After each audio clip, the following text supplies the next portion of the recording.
हाथरस में मनीषा वाल्मीकि सामूहिक बलात्कार और हत्याकांड का जो मामला है वो काफी सुर्खियों में रहा।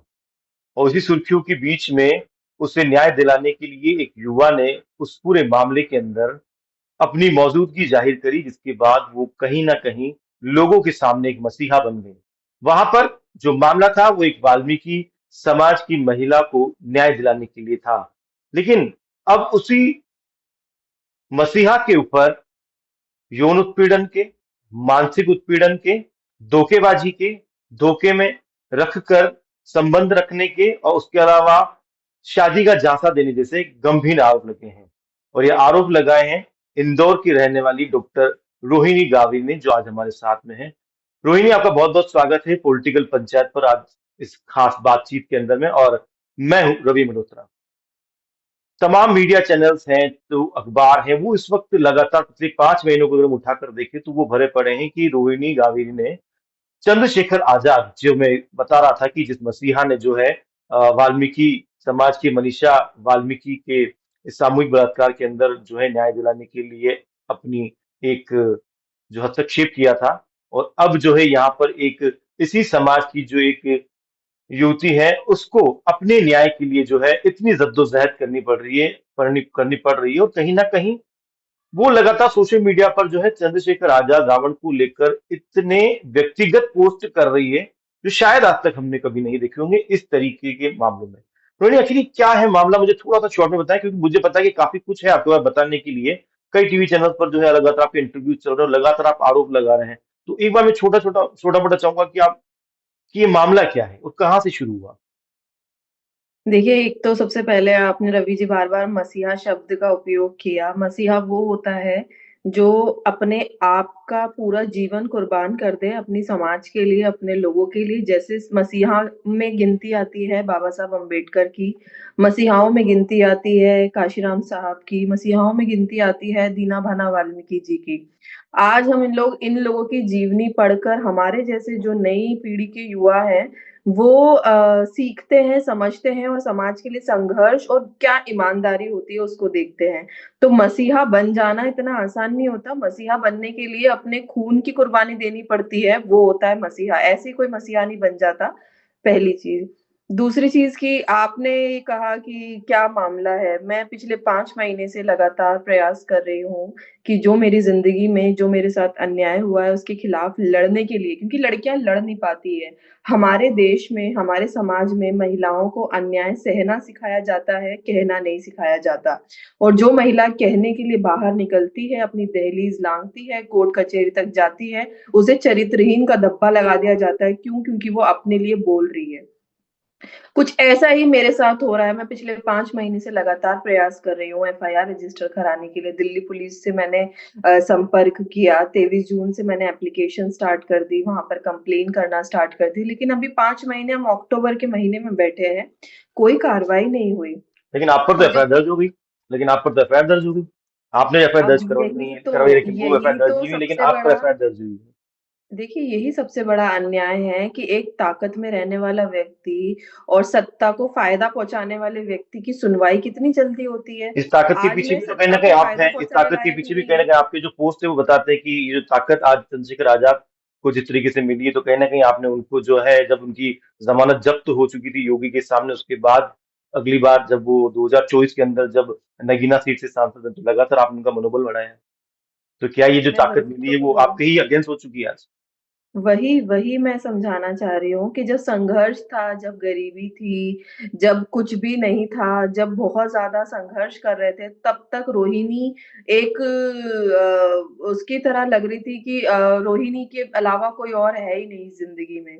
उस वक़्त तक क्यों? क्योंकि उस साथ की ज़रूरत थी। कहीं न कहीं मेरी वो भूमिका रही है कि एक व्यक्ति दूसरी देश में बैठी लड़की के प्रति इतना ज़्यादा क्यों आकर्षित था या क्यों उसकी ज़िंदगी में उसकी कमी नहीं रहना रखना चाहता था, क्यों उसके साथ रहना चाहता था, वरना आसान थोड़ी है। विदेश में जाने के बाद तो लोग शादी को तक तोड़ देते हैं, माँ-बाप से रिश्ते तोड़ देते हैं, वो चकाचौंध होती है विदेश की। यहाँ पर जीना चाहते हैं लोग विदेशियों के साथ एक ओपन वर्ल्ड में, ओपन कल्चर में। और मैं यहाँ स्विट्ज़रलैंड में बैठकर वहाँ पर एक सहारनपुर के एक व्यक्ति से जो छुटमलपुर के गाँव में बैठा है, छोटे से घर में बैठा है, उसकी ताकत बन रही हूँ। क्यों? क्योंकि कहीं न कहीं बहुजन आंदोलन के प्रति मेरी ईमानदारी थी। मैं चाहती थी कि समाज में अगर ये व्यक्ति कुछ कर रहा है, जैसे आपने बार-बार एक शब्द का उपयोग किया मसीहा, मुझे भी यही लगा था कि ये शायद समाज का मसीहा बनेगा, ये सर्व समाज को लेके चलेगा, ये समाज की गरीबी में, समाज के अन्याय के खिलाफ लड़ेगा। तो ये हो सकता है मेरी भूमिका है, तो मैं उस रोल को ईमानदारी से निभा रही थी। रोहिणी इसीलिए जी, मैंने अच्छा, मैं 2022 आपको के थोड़ा-सा चुनाव में ये भी हेल्प जी, करी। जी। जी। मैं यहाँ पे आपको थोड़ा-सा रोकूँगा क्योंकि आरोप काफ़ी ज़्यादा जो है आप यहाँ पर लगा चुकी हैं चंद्रशेखर आज़ाद पर और लगातार वो आरोप बढ़ते जा रहे हैं। इस बीच में आपके ऊपर जो है एक एफआईआर दर्ज होती है कि आपने जो है एक उनको अल्कोहलिक बताया है कि समाज का जो एक नेता है, जो सांसद है, वो जो है ग्रीन टी नहीं बल्कि अल्कोहल का सेवन करता है, तो पहले खुद में सुधार होना चाहिए। उसके अलावा आपने अभी हालिया जो है कुछ और भी बयान आरोप जो उनके ऊपर लगाए हैं, लेकिन कुछ ऐसे शब्द हैं जो आपने पोस्ट पर किए जिसमें आपने कहा है कि वो मुंह छिपाता फिरेगा जब उसकी सच्चाई सामने लेकर आऊंगी। कहीं ना कहीं आपने लिखा है उसको कुछ अपशब्द भी जो है आपने अपने पोस्ट पर लिखे हुए हैं। कुछ ऐसे व्यक्तिगत फोटो जो है वो भी आपने जो है चंद्रशेखर आजाद की डाले हैं कि मामूली नहीं लगता है कि इस तरीके से जो है फोटो कोई डाल सकता है। आखिर क्या ऐसी वजह है जिसकी वजह से पहले जो है आप जैसे बता रहे हैं कि आपने काफी सपोर्ट भी किया और चीजें पता भी चल रही है कि कहीं ना कहीं जो है आपकी और चंद्रशेखर नजदीक रही, तो अब इतनी नफरत क्या ये सामाजिक या किस वजह से है कि ये बहुजन आंदोलन को लेकर है या ये व्यक्तिगत जो है कि अब जो है नगीना सांसद जो है वो पहले जैसे नहीं रहे आपके साथ। देखिए, पहली बात तो ये व्यक्तिगत छल है। मुझे मेरी ज़िंदगी में कोई कमी नहीं थी, मैं स्विट्ज़रलैंड में अपनी ज़िंदगी जी रही थी। एक व्यक्ति स्विट्ज़रलैंड में रहने वाली लड़की को सहारनपुर तक लेकर आता है, मतलब कहने का मतलब है उस लेवल से यहाँ तक अपने संघर्ष का साथी बनाता है, उसको अपने संघर्ष से जोड़ता है, उसकी ज़िंदगी को पूरी तरह से अपने संघर्ष में ढाल देता है कि तुम्हें वहाँ नहीं देखना है, तुम्हें यहाँ देखना है, तुम्हें बहुजन आंदोलन के लिए फिर वो व्यक्तिगत लगाव मेरे अंदर इतना पैदा कर दिया है कि अब आप खुद समझिए मैं इस उम्र में हूँ, एक यंग एज है, जब एक एक व्यक्ति आपके प्रति बहुत केयर, बहुत लव, बहुत अट्रैक्शन शो करेगा, आपको दिन में 100-100 फ़ोन करेगा, आप कहाँ जा रहे हो, क्या कर रहे हो, आप किससे मिल रहे हो, एक-एक चीज़ का ख़्याल रखेगा, तो वो कहीं न कहीं एक लड़की के दिल में भी आकर्षण पैदा होता है। और वही चीज़ हुई कि एक व्यक्ति अपने पूरे काम को ऐसी कोई जगह नहीं जहाँ पर चंद्रशेखर मुझसे बात नहीं करते थे। वो फ्लाइट में जाएँगे, तो मुझे पहले इन्फॉर्म करेंगे फ्लाइट में बैठना फ्लाइट नहीं जब तक कि टेक ऑफ करेगी तब तक कि वो मुझसे बात करेंगे। फ्लाइट लैंड करेगी तब तक बात करेंगे, उसके बाद मंच पे बैठेंगे उनके साथ 3 से 2 बात। एयरपोर्ट के कुछ फोटो, फ्लाइट से पूछा था, एयरपोर्ट की कुछ फोटो वीडियो भी आपने शेयर की और आपने ये भी लिखा था जब मैं स्विट्जरलैंड से आती तो महंगी महंगी शराब की बोतल्स भी उनको यहाँ पर दी थी, महंगे महंगे गिफ्ट्स भी मैं जो है चंद्रशेखर को देती थी। ये आपने जो कुछ निजी आरोप है आपने वो भी लगाए हैं।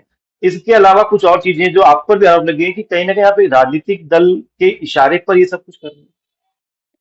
तो मैं तो चाहती हूँ कि प्रूफ कर दीजिए ना कौन-सा राजनीतिक दल? मैं तो हर एक चीज़ के तथ्य दे रही हूँ, हर एक चीज़ के प्रूफ एविडेंस दे रही हूँ। आप भी दे दीजिए समाज के सामने, दूध का दूध, पानी का पानी हो वो जाएगा। तो कह रहे हैं मैं कोर्ट में जवाब दूंगा।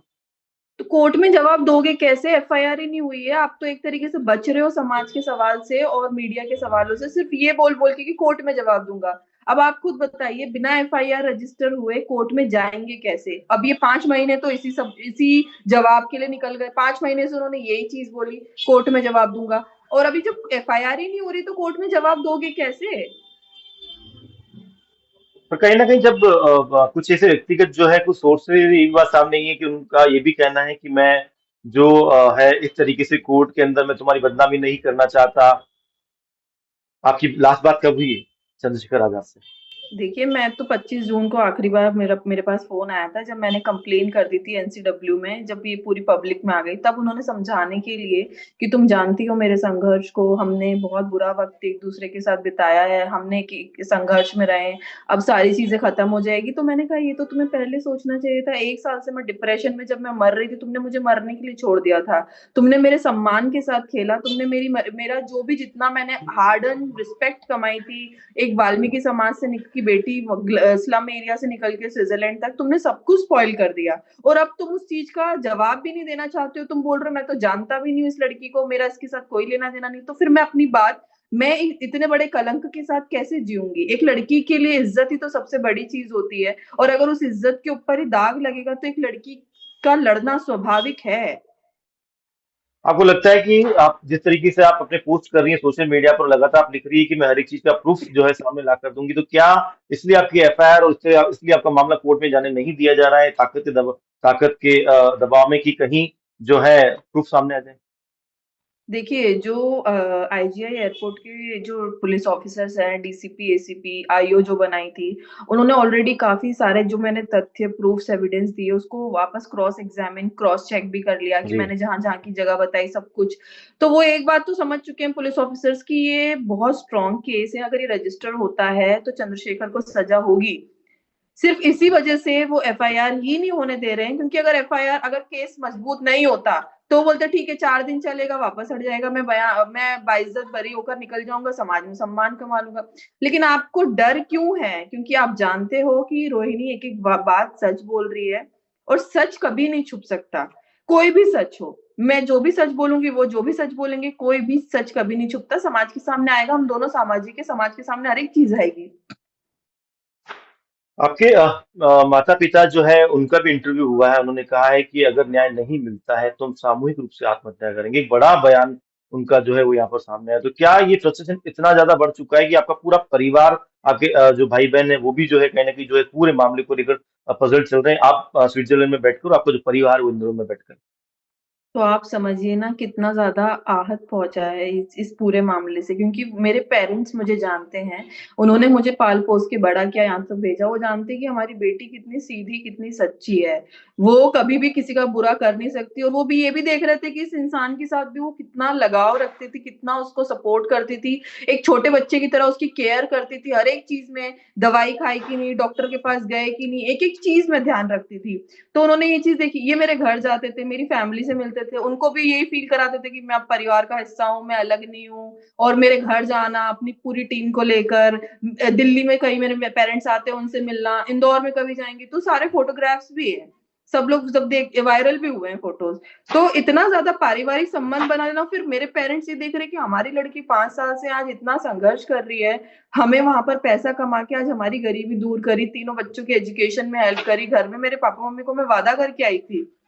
आप जानते हैं सफाई कर्मी परिवार की स्थिति क्या होती है। जी। मम्मी की सैलरी एक ही सैलरी के ऊपर डिपेंडेंट थे। लेकिन जब से मैं यहाँ पर आई 1 डेढ़ लाख रुपए महीने का भेजती थी, तो उनकी ज़िंदगी में मैंने सुकून पैदा किया, भरा कि भई ठीक है आप लोग जियो, अब मैं बेटे की तरह कमाऊँगी। तो जब उनकी बेटी ने जब इतना कुछ किया और आज उनकी बेटी सुसाइड करने की जैसी बातें कर रही है, तो कौन से माँ-बाप फिर जीना चाहेंगे कि हमारी लड़की डॉक्टर को इस रोहिणी चीज़ में गावरी डूबे? जो ये कह रही है कि मैं सुसाइड जैसे कदम तक की बात करने लगी हूँ, लेकिन आपने जो है कहीं ना कहीं जब पहली बार जब आपका जो स्पीच हुआ था, आपने जय श्री राम का नारा भी लगाया था अध्यक्ष के सामने, यूएन के अंदर में। आखिर वो ताकत जो थी आखिर कहाँ से कमजोर होगी डॉक्टर रोहिणी इतना?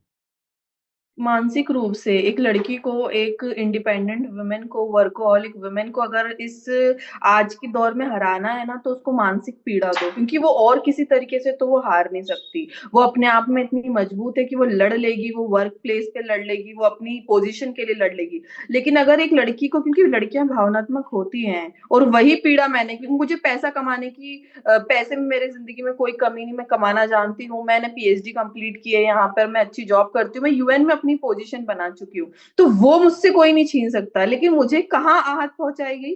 व्यक्तिगत जीवन में, भावनात्मक रूप से जोड़ के। पहले आप इतनी डीप रिलेशनशिप में ले गए कि आपने ये बोला कि रोहिणी, चंद्रशेखर मर जाएगा लेकिन रोहिणी का साथ नहीं छोड़ेगा। ऐसे-ऐसे शब्द कि तुम मेरे खून में बसी हुई हो, ये ज़िंदगी जब तक है, जब तक कि तुम हो मेरे साथ में। तो इतना भरोसा दिलवाया मुझे कि मुझे यहाँ पर किसी से बात नहीं करने दी, मेरे दोस्त नहीं है यहाँ पे, मुझे कहीं जाने नहीं देते थे बाहर। बोलते थे नहीं हमें मिशन का काम करना है, हमें ये करना है, हम यहाँ की ज़िंदगी के लिए नहीं बने हैं और फिर एकदम से क्या किया? चंद्रशेखर की कुछ फोटो भी आपने, कुछ चैटिंग भी जो है कुछ समय पहले आपने अपलोड की थी, जिसके अंदर वो शायद ये कह रहे थे कि मुझसे अगर बात नहीं करोगी तो मैं मर जाऊंगा, और कुछ दिन पहले आप ये लिख रही हो कि मैं तुम्हें मारे बगैर नहीं मरूंगी। क्यों? क्योंकि देखो जब तक उनको मेरे साथ रिश्ते में, जब तक मुझे उस ट्रैप में लाना था उनको, तब तक उन्होंने सारी कोशिशें की। मैं ये चैट्स भी इसलिए वायरल कर रही हूँ और वो भी 5 महीने बाद अब इस लेवल पर आई हूँ कि मेरी कहीं सुनवाई नहीं हो रही है। कानून मेरी नहीं सुन रहा है, पुलिस मेरी नहीं सुन रही, कोई लीडर मेरी नहीं सुन रहे हैं, ना अपोज़िशन के लीडर मेरी सुन रहे हैं, ना पक्ष के लीडर मेरी सुन रहे हैं, तो फिर मैं क्या करूँगी? तो मैं जनता की अदालत में अपनी बात रख रही हूँ और उस बात को मैं तथ्यों के साथ, कि देखो एक वक़्त में ये आदमी बोलता था कि मैं मर जाऊँगा अगर तुम बात नहीं करोगी तो। मैं ये कर लूँगा, मैं इस व्यक्ति को मुझे बहुत ज़्यादा जब चीज़ें पता चल चुकी थी, मैंने उसको हर जगह से ब्लॉक कर दिया था कि मैं अपनी फ्रेश लाइफ़ यहाँ पर जीऊँगी। इन्होंने मेरे पेरेंट्स को फ़ोन करना शुरू किया, मेरी बहनों को फ़ोन करना शुरू किया, मेरी यहाँ की फॉरेनर फ्रेंड्स को फ़ोन करना शुरू किया, उसको बोलो मैं हॉस्पिटल में हूँ, उसको बोलो मैं बात करना करना चाहता हूँ। तो इतना, तो मुझे कहीं न कहीं लगा कि इस इंसान को इतना ज़्यादा मुझसे लगाव हो चुका है कि ये अब रह और वो भी 2-3 साल बाद, मतलब सांसद बनने के पहले तक सब कुछ ठीक था।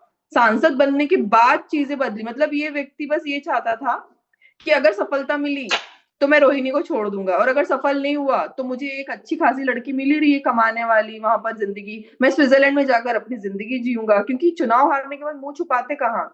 तो मुँह छुपाने की जगह तो मेरे साथ थी ना यहाँ पे। तो सिर्फ़ इस लेवल पर, इस टूल के लिए मुझे यूज़ किया गया। मुझे इस चीज़ से बड़ी नफ़रत है। चंद्रशेखर आजाद जो है पहले से शादीशुदा थे। आपने बताया 2021 से आप उनके संपर्क में हैं, अभी 2025 यहाँ पर चल रहा है। तो क्या इस बीच में कभी भी, चाहे क्योंकि वो आपके परिवार से भी मिलते थे, आप भी उनसे जो है कभी मुलाकात आपकी होती होगी, कभी कभार, या फोन पर आपकी वीडियो कॉल पर बात होती, क्या कभी आप ये समझ नहीं पाई कि वो पहले से शादीशुदा थे और आपको झांसे में रखा गया और आपको नहीं शादी का झांसा दिया बताया। गया?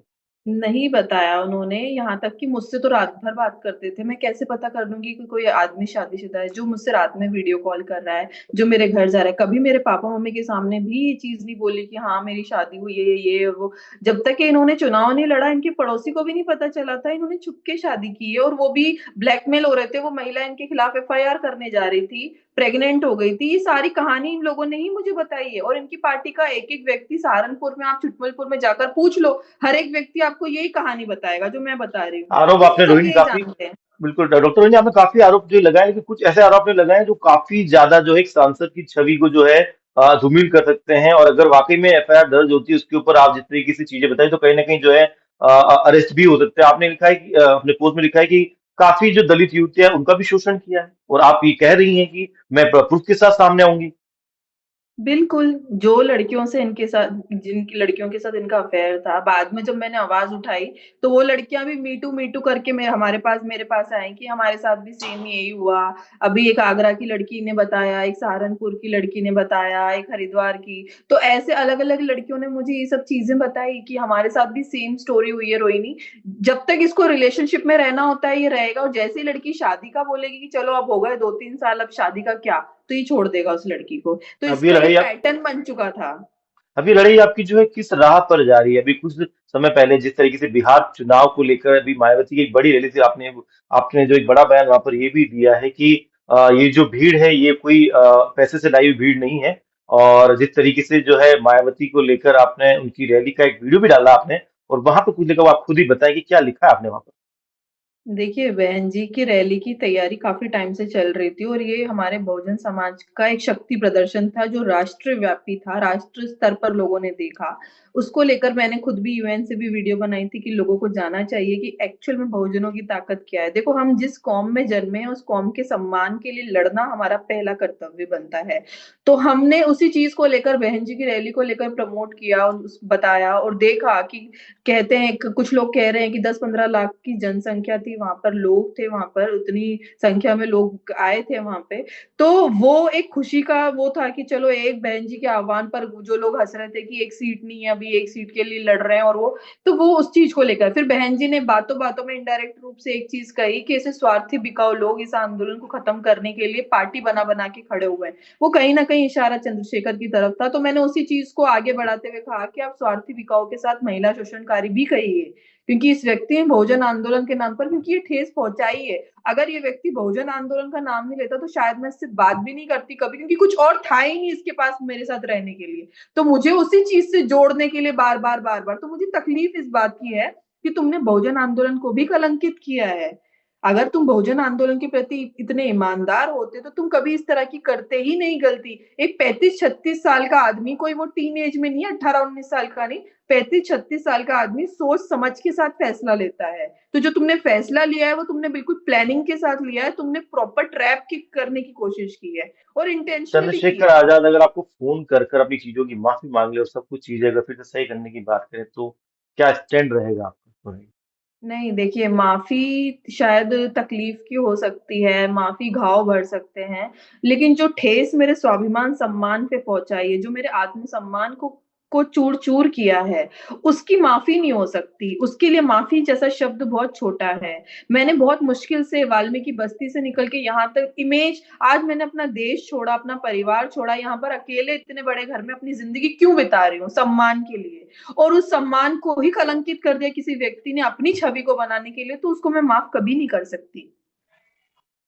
कई बार आप भावुक भी हो जाती हैं और कितनी पोस्ट जो है आपकी देखी गई है, और एक तरफ आपका परिवार भी है और एक तरफ आप जो है परिवार से दूर भी। वो क्षण कैसे होते होंगे जब आपके पास सब चीजें जो है आपको परेशान करती हैं, और एक तरफ आप जो है यूएन में बैठकर जो है यहाँ पे कहीं ना कहीं दलितों की बात भी उठा रही है।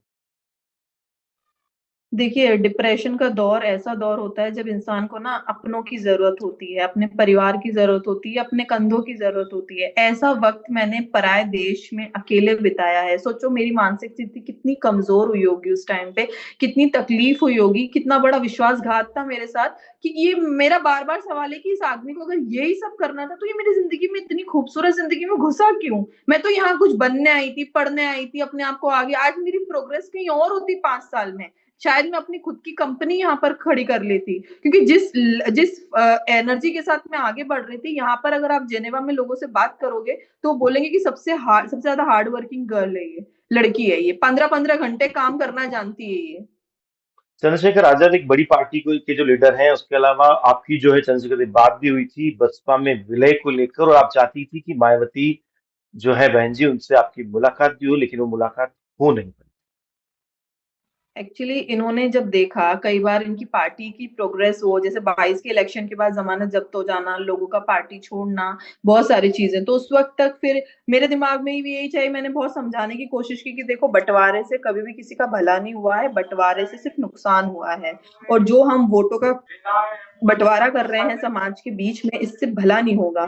तो इसी चीज को लेकर मैंने इनसे कहा कि देखो बसपा में हम इस अपनी पार्टी को विलय कर दे तो इन्होंने शर्त रख दी कि जब तुम इतनी बार मुझे ये चीज बोल चुकी हो तो जाओ बहन जी के पास और बोलो मुझे सेकंड पोजीशन पसंद नहीं है, मैं आकाश आनंद के पीछे रहकर काम नहीं करूंगा, मुझे राष्ट्रीय अध्यक्ष अगर बनाती है तो मैं अपनी पार्टी को बसपा में विलय कर दूंगा। मैंने बोला ये शर्त आपकी बिल्कुल वाजिब नहीं है कि आप जाते ही वहां पर वो बन। फिर भी मैंने बात की कुछ बसपा के नेताओं से कि चलो अगर ये मन बना चुके हैं कि अगर ऐसा होता है इसमें अगर समाज का भला है तो मैं बहन जी से मिलना चाहती थी। इन्होंने कहा जाओ बहन जी के साथ मिलो और बात करो इस बारे में कि हमारी पार्टी का हम विलय इसमें इस तरह से करेंगे जी। आपने जो पोस्ट की है उसमें आपने एक बड़ा आरोप ये भी लगाया है कि बहन जी को जो है वो अपशब्द भी कहे हैं, और मैं मेरे पास उसके एविडेंस भी है। एक्चुअली ये जब मैं बहन जी के बारे में मैं आप मेरे अगर ट्विटर पे मायावती सर्च करेंगे बहन जी। जी सर्च करेंगे तो आप देखेंगे मैं लगातार उनके ऊपर आज से नहीं बहुत पहले से उनके लिए लिखती हूँ, उनके जन्मदिन पर बधाई देती हूँ, खुद वीडियो बनाती हूँ, कोहिनूर समाज का बोलती हूँ। तो उसको लेकर इन्होंने मुझे बोला था कि तुम जिनको इतना बढ़ावा देती हो जिनको सम्मान क्योंकि इनके साथ रहते हुए भी मैं बहन जी का सम्मान करती थी क्योंकि वो एक महिला के रूप में मेरा सम्मान हमेशा रहेगा। पार्टी पॉलिटिक्स से अलग हटके है वो एक प्यार हम्म। है उनके प्रति। तो उसी चीज को लेकर मैं बार बार लिखती थी कि महानायिका सदी की आज जीवित महानायिका हैं जो जीवित महापुरुष की गद्दी पर बैठी हैं। तो उसको लेकर इन्होंने मुझे बोलना शुरू किया था कि उन्होंने कुछ ऐसी मुझे गंदी हकीकत बताना शुरू करी जिसको मैं ऑन कैमरा बोल भी नहीं सकती और वो चीजें हैं। इन्होंने मुझे जो स्टोरी बताई कि मेरे दिल में नफरत हो उनको वो ये चाहते थे कि सिर्फ बहुजन आंदोलन का वारिस सिर्फ चंद्रशेखर है और कोई नहीं है। आपने जो अब तक आरोप लगाया, और आप कह रही कि इनके लिए जो है आपके पास प्रूफ है, जिसमें ये कि मायावती जी को जो है इन्होंने अपशब्द कहे हैं, अल्कोहलिक है, उसको लेकर इन्होंने बयान दिया था कि जो है ग्रीन टी पी जा रही थी। आपने कहा है कि दलित जो और लड़कियां हैं उनके साथ भी जो उनका शोषण किया है, उसके अलावा भी जो आपने बहुत सारे आरोप लगाए, तो क्या ये सबूत जो है कब जो है आप सामने लेके आएंगे? ये सब सारे सबूत मैं कोर्ट में पेश करूँगी क्योंकि ये काफ़ी कॉन्फिडेंशियल सबूत हैं। मैं समाज के सामने उसको अभी नहीं लेकर आ सकती, लेकिन कोर्ट में जब भी मुझसे सवाल किए जाएँगे, रात को 1 बजे कौन-सा आदमी ग्रीन टी पिएगा अपने घर में बैठकर और ये सबसे बड़ा झूठ और आपको लगता है कि मैं यहाँ पर एक पीएचडी स्कॉलर होकर इतना झूठ बोलूँगी कि वो उस ग्रीन टी को मैं अल्कोहल बना दूँगी। आप एक्सेप्ट क्यों नहीं करते हो? मतलब अल्कोहल पीना कोई क्राइम तो नहीं है, लेकिन आप ना ये जो झूठी छवि दिखाते हो समाज को, जो झूठ बोलते हो, ये गलत है। आप बोलते हो कि नहीं युवाओं को शराब छोड़ना चाहिए, लड़कियों का चक्कर नहीं रखना चाहिए, लेकिन आप खुद उस उन सभी चीज़ों में लिप्त हो। आप खुद नहीं छोड़ पा रहे हो, तो आप समाज को क्या संदेश दोगे? 5-6 महीने हो गए आपकी एफआईआर दर्ज नहीं हो रही है, कोर्ट में मामला पहुंचा नहीं है, लेकिन चंद्रशेखर आजाद जो नगीना से सांसद है वो ये चाहते हैं कि मैं अपना जो जवाब है वो कोर्ट में दूंगा। अब आपको क्या लगता है कि क्या आपको किसी पॉलिटिकल पार्टी से जुड़ना पड़ेगा या किसी मूवमेंट से, तब जाकर जो है आप इस पावर में आ पाएंगी कि आप जो है चंद्रशेखर आजाद पर जो है अपनी एफआईआर दर्ज करें अपने इस न्याय की लड़ाई के लिए? देखिए, पहले तो अभी कोर्ट के माध्यम से, क्योंकि दूसरा उपाय यही तरीका है कि कोर्ट के माध्यम से हम लोग अप्लाई करें, और कोर्ट के थ्रू हमारे जो लॉयर्स हैं उन्होंने ऑलरेडी प्रोसेस कर दिया है। तो विद इन 1 मंथ हमें समझ में आ जाएगा कि कोर्ट भी हमारे लिए किस तरह से है, बाकी लड़कियों के लिए कोर्ट की प्रक्रिया क्या है और मेरे लिए स्पेशली क्या है। हो सकता है कि मेरे उसमें और डिले किया जाए, मजिस्ट्रेट के साथ जो मेरा बयान होगा उसको लेकर भी डिले किया जाए, लेकिन ये डिले कब तक होगा? तो ये सारी चीजें, लेकिन हाँ, जब मैं लड़ने खड़ी हुई हूँ तो मैं कानूनी तौर पर भी लड़ूंगी, मैं सामाजिक तौर पे भी लड़ूंगी और मैं राजनीतिक तौर पे भी लड़ूंगी, क्योंकि मुझे लड़कर समाज को ये दिखाना है कि जो झूठा मसीहा माना जाता है, जो भावनाओं के साथ खेला जाता है, वो सही नहीं है। आपकी एक मित्र है जो शायद कहीं ना कहीं फिल्मों से जुड़ी हुई है, उनके ऊपर भी एफआईआर दर्ज हुई, यानी कि आप पर एफआईआर दर्ज हो जाती है और आपकी जो मित्र जो आपके लिए आवाज उठा रही है आपके सपोर्ट में, उन पर भी एफआईआर दर्ज हो रही है? देखिए, एक जाटव समाज की दबंग महिला है हरिद्वार से, उर्मिला जी। राठौर, उर्मिला सुरेश राठौर, सुरेश राठौर जी की पत्नी है। तो वो सामने आई जब उन्होंने इस पीड़ा को देखा और उन्होंने बेबाकी से अपने जवाब दिए, बयान दिए। कई बार लोग बोलते कि देखो जाटव वाल्मीकि में एक बहुत बड़ा अंतर है, लेकिन वो उन्होंने ये नहीं देखा। वो खुद भी जाटव समाज से हैं, लेकिन वो मेरे लिए खड़ी हुई हैं। और जैसे ही उन्होंने बोलना शुरू किया, उनकी आवाज दबाने के लिए इस व्यक्ति ने अपनी ही समाज की बेटी के ऊपर एफआईआर रजिस्टर करा दी एक दिन में, कि उनकी आवाज बंद हो। लेकिन वो तो इतनी दबंग है, बेबाक है, वो बोलती 100 एफआईआर करा दो, जेल में डाल दो, मैं रोहिणी के साथ खड़ी हूँ। वही रोहिणी, मैं आपसे यही कहना चाह रहा हूँ कि क्या आपको अपनी एफआईआर दर्ज करवाने के लिए या आपको इस न्याय की लड़ाई के लिए कहीं ना कहीं जो है, क्या आपको कहीं से कॉल्स आ रहे हैं कि आप किसी पार्टी के साथ जुड़ जाएं जिससे कि आप मजबूत हो जाए, उसके बाद अपने इस न्याय की लड़ाई को लड़ पाए? एक तरफ आपका जो है बहुजन आंदोलन है, दूसरी तरफ आपने जो है चंद्रशेखर से बात की थी कि वो बसपा में विलय हो जाए, लेकिन वो बात नहीं बैठ पाई। अब आपकी जो न्याय की लड़ाई है वो फिलहाल जो है 5 महीने से आगे नहीं बढ़ पा रही है। क्या स्टैंड जो रहेगा आपका रहेगा आगे? देखिए, मैं कोर्ट के माध्यम से लड़ूंगी पहले तो, और अगर कोर्ट के माध्यम से भी नहीं होता है तो फिर मैं सामाजिक तरीके से समाज को जागरूक करके समाज का साथ लेकर लड़ूंगी, क्योंकि मुझे लगता है कि जब समाज साथ खड़ा होगा, जब समाज के लोगों को ये सारी हकीकत पता चलेगी, क्योंकि राजनीतिक तरीके से जाऊंगी तो उसको राजनीतिक षड्यंत्र का नाम दे दिया जाएगा। कि अभी बोलते हैं लोग तो, मेरे पुराने फोटोज जो यहाँ पर गेस्ट की तरह मिनिस्टर्स आते थे उनके साथ हम लोग मिलते थे स्टूडेंट लाइफ में, उसके फोटोज वायरल करके बोलते हैं कि ये लड़की बीजेपी से जुड़ी है। अब उन लोगों के मुंह पे कोई जवाब नहीं है कि अगर ये बीजेपी से इसका कोई भी कनेक्शन होता तो क्या ये लड़की 5 महीने में एक एफआईआर नहीं करा पाती? तो उनका मुंह अपने आप बंद हो गया। वैसे ही सच्चा है, क्योंकि देखो सच छुपता नहीं है। तो क्या चंद्रशेखर आजाद को जो है इस एफआईआर से बचाने के लिए बीजेपी सपोर्ट कर रही है? 100% कौन करेगा? दिल्ली पुलिस किसकी सुनती है? होम मिनिस्ट्री से डिसीजन लिए जाते हैं, होम मिनिस्टर के द्वारा। सेंट्रल जो दिल्ली की पुलिस है उसके, मैं कमिश्नर साहब से मिलकर आई, मैंने यहाँ पर डीसीपी एसीपी सबसे मिल गए। वो लोग मेरी पूरी फाइल को लेकर इतने सरप्राइज हो जाते हैं, उनको समझ नहीं आता क्या करे। मतलब पुलिस भी अपने आप को इतना होपलेस समझ रही है, वो कर नहीं पा रही है, ना चाहते हुए भी कुछ नहीं कर पा रहे। वो जानते हैं कि केस स्ट्रांग है, ये लड़की जो बोल रही है वो स्ट्रांग, सारी चीजें इसके सारे पास सारे एविडेंस है, और क्या चाहिए? ऐसे मामलों में लड़कियों के पास कोई एविडेंस भी नहीं होता ना, वो जाकर बैठ जाती हैं, तो 24 घंटे में एफआईआर लिखनी पड़ती है। ये लॉ है, ये संवैधानिक अधिकार है उस महिला का। लेकिन मेरे साथ से स्पेशली ये किया जा रहा है, क्योंकि वो सामने वाला बीजेपी को फायदा पहुंचाने वाला सांसद है। बीजेपी को फायदा पहुंचाने वाले किसी भी व्यक्ति के ऊपर शायद एफआईआर नहीं हो सकती देश में, मैं ये भी हकीकत देख रही हूँ। ये सीधा सीधा आरोप तो बीजेपी के ऊपर भी लगता है कि बीजेपी जो चाहे वो कर सकती है। इसका मतलब यही है कि अगर बीजेपी का सांसद या बीजेपी का कोई पदाधिकारी है, तो अगर बीजेपी का कोई पॉलिटिकल लीडर है, तो अगर वो किसी भी तरह का कोई कृत्य करता है तो उसके ऊपर किसी भी तरह का जो है कोई कानूनी मामला दर्ज नहीं हो सकता है। हो ही नहीं रहा है ना, आप देखिए ना, ये बीजेपी का ही तो सांसद है, जब तो इसके ऊपर एफआईआर नहीं हो रही है। अगर ये बीजेपी को नुकसान पहुंचाने वाला होता, अगर ये बीजेपी को हैशटैग पीएम भी खंजरने आपने वाला चलाया था, होता, हैशटैग पीएम भी आपने चलाया था, तो क्या उससे आपको कहीं अभी तक कोई फायदा नहीं मिल रहा है? कोई कोई किसी भी तरह का कोई फायदा नहीं हुआ। मैंने पीएम साहब से भी रिक्वेस्ट की है, लिखा भी कई बार, एक दर्द भरी तरीके से मैंने वीडियो बनाकर भेजी कि उन तक मेरी आवाज पहुंचे, और 100% पीएम तक मेरी आवाज पहुंची है। लेकिन सामने चुनाव है बिहार के, यूपी के, तो वो व्यक्ति कहीं ना कहीं बीजेपी को फायदा पहुंचाने के लिए काम कर रहा है, तो उसको जेल में अभी नहीं डालेंगे, लेकिन 27 के चुनाव के बाद वो 100% जेल में जाएगा। आप ये भी नोट कर लीजिए, मेरी वीडियो आप सेव कर लीजिए। हाँ, 27 के चुनाव के बाद एक टिश्यू पेपर की तरह यूज करके यही बीजेपी इसको फेंक देगी। एक नया आरोप फिर यहाँ पर जो है बड़े कॉन्फिडेंस के साथ में डॉक्टर रोहिणी गावरी ने चंद्रशेखर आजाद रावण पर लगाया है, जो 2021 से फिलहाल अभी तक जो है चंद्रशेखर आजाद के साथ में, पहले वो साथ थी लेकिन अब उनके खिलाफ खड़ी हुई है। रोहिणी, आपका बहुत बहुत धन्यवाद पॉलिटिकल पंचायत पर हमसे इस खास बातचीत के लिए। तो ये थी डॉक्टर रोहिणी गावरी, जिन्होंने बड़ी बेबाकी के साथ में अपनी सब बातें हमारे साथ में शेयर की, किस तरीके से जो है वो चंद्रशेखर आजाद से मिली, उसके बाद जो खुद कह रही है किस तरीके से उनका यूज किया गया। लेकिन अंत में जाते जाते रोहिणी ने एक बड़ी बात कही कि 2027 में यही बीजेपी चंद्रशेखर आजाद को एक टिश्यू पेपर की तरह यूज करके फेंक देगी और तब जाकर उनको जेल होगी।